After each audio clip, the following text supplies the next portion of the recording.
Sir मेरी जो PTI से एफिलिएशन है वो 2011 से है और हम यानी खान साहब के यानी यंगेस्ट पीटीआई के वर्कर हैं और ख़ास तौर पे मैं यूई का यंगेस्ट मेंबर रहा हूं और पाकिस्तान में हमारी पॉलिटिकली साख्त माशाल्लाह बड़ी मजबूत है। कालू जट बरादरी से मेरा तल्लक है और 2013 के इलेक्शन में बड़े पेश थे टिकट के हवाले से, कोशां रहे।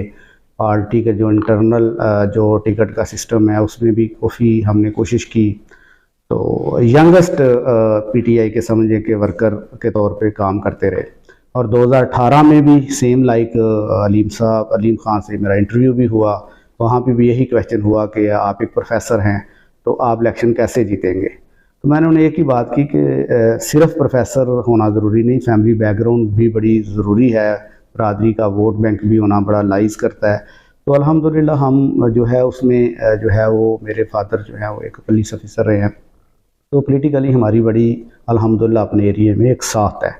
जहाँ तक तल्लक रहा, खान साहब चूँकि सिपाहियों को पसंद करते हैं और पुराने वर्करों को पसंद करते हैं और उस हवाले से हम एक पुराने वर्कर होने के नाते मैं समझता हूँ कि हमारी खुशकिस्मती है कि हम अच्छे लीडर को, दयानतदार लीडर को डे फर्स्ट से हम जो है वो यहाँ पे इंट्रोड्यूस भी करा रहे हैं और प्लस उनको जो है वो हर तरह से उनके साथ खड़े हैं।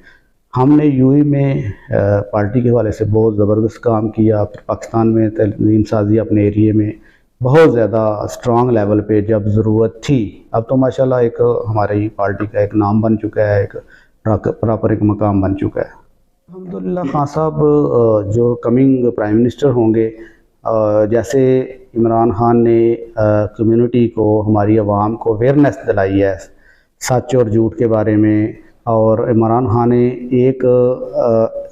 एक ख़ास किस्म की कम्युनिटी, एक ख़ास किस्म के तबके को एक तरफ कर दिया और जो सच्चाई पे मबनी लोग हैं उनको एक तरफ कर दिया। जो लोग उनको वोट नहीं भी देना चाहते दिल से, वो भी उनको पसंद करते हैं।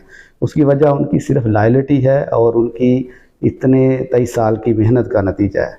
तो अल्हम्दुलिल्लाह खान साहब को चूँकि बहुत कम वक्त मिला, फिर कोरोना का भी सीन रहा।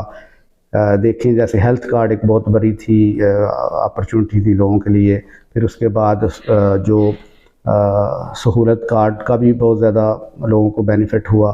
फिर इसके अलावा जो खान साहब ने इनकरेज किया ना यूथ को, ख़ास तौर पे अच्छे बुरे का यूथ को एक मैसेज डिलीवर कर दिया। मैं समझता हूँ कि सबसे बड़ी खान साहब जो सदका जारिया कर गए हैं ना, एक आम आदमी तक मौजूदा सूरत हाल हमारे तिल नौ कंट्री में एक डिलीवर जो कर गए हैं, हक और सच की जंग में ये फ़र्क करना, हक और सच में फ़र्क करना वो सिखा गए हैं। तो अल्हम्दुलिल्लाह ये बहुत बड़ी अचीवमेंट है।